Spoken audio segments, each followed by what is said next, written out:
Masih bersama saya Adini dan kembali kami sampaikan berita Padang hari ini.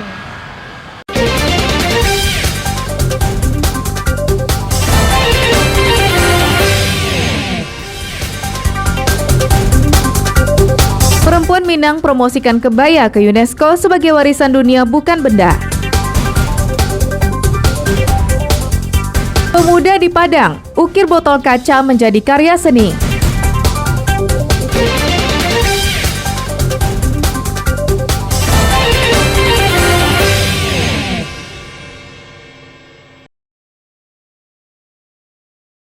Sinyalemen jika Sumatera Barat berada dalam kondisi darurat narkoba ada benarnya. Saat ini, pengedar narkotika memanfaatkan jasa anak-anak sebagai kurir. Hal ini terungkap saat Polres Sawalunto menangkap 6 kurir narkotika. 3 diantaranya masih anak-anak. Mereka ditangkap saat melakukan transaksi penjualan sabu-sabu di Kecamatan Silungkang, Kota Sawalunto. Dari tangan pelaku, disita beberapa paket kecil sabu-sabu yang akan diedarkan dan 2 sepeda motor untuk melancarkan aksinya.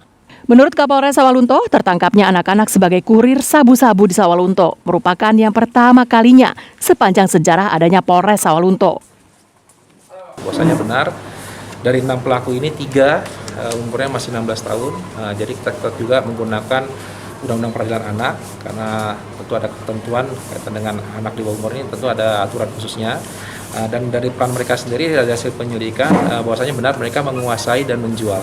Jadi kita tadi menerapkan Undang-Undang Nomor 112, 114, 127, Undang-Undang tentang narkotika. Jadi ada perannya menguasai, kemudian menjual barang narkotika jenis sabu. Pengedar yang tertangkap akan dijerat dengan Undang-Undang Narkotika dengan ancaman hukuman di atas 5 tahun penjara. Sedangkan anak-anak yang tertangkap akan dijerat dengan Undang-Undang Perlindungan Anak. Keterlibatan anak-anak dalam peredaran sabu-sabu merupakan bukti nyata jika orang tua semakin abai dengan anak-anaknya. Bahkan sang mama yang selama ini dipercaya untuk mengawasi keponakannya justru tak berperan sama sekali. Eko Pangestu melaporkan dari Sawalunto.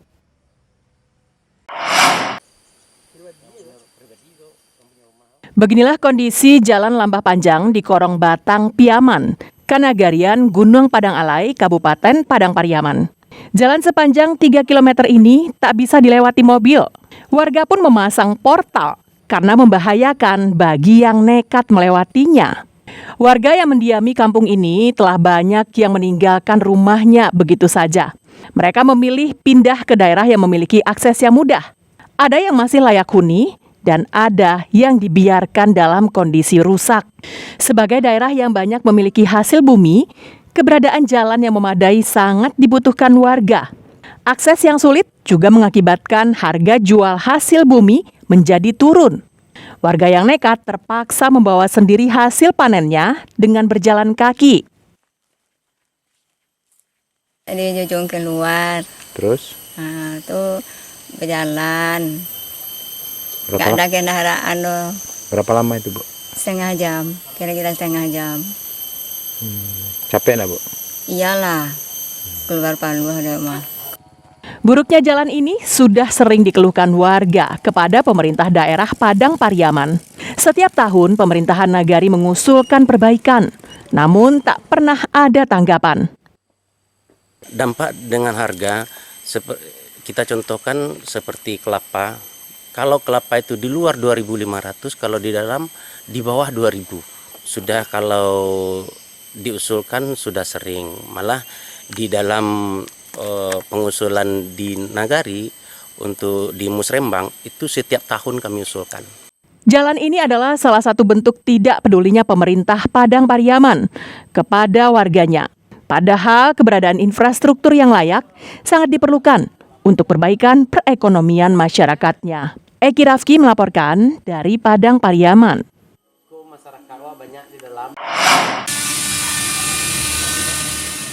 Seorang pemuda di Lubuk Lintah, Kecamatan Kuranji, Kota Padang, berhasil menyulap limbah botol kaca menjadi karya seni hiasan cantik bernilai ekonomis tinggi.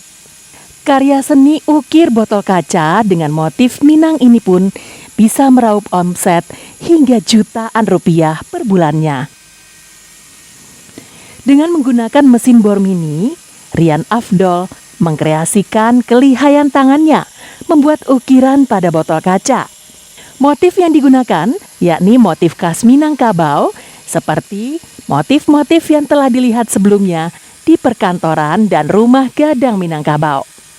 Untuk lama pembuatannya tergantung kerumitan dan ukuran botol yang digunakan.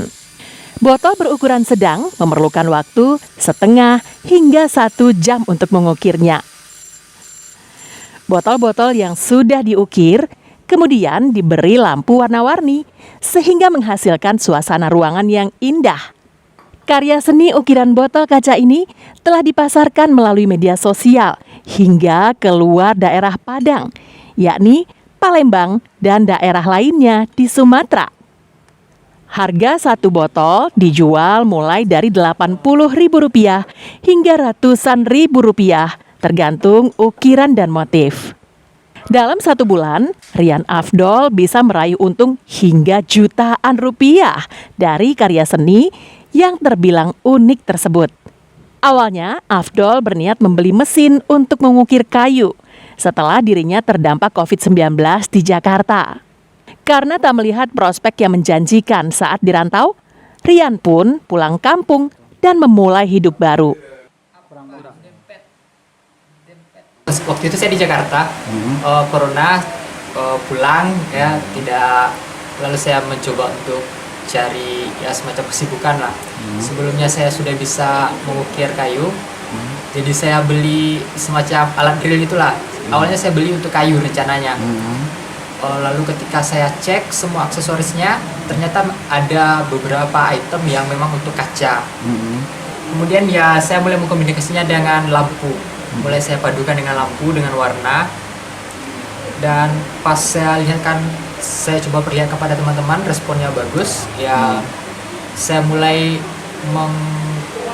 membuatnya. Harganya tergantung ukuran, tergantung motifnya juga.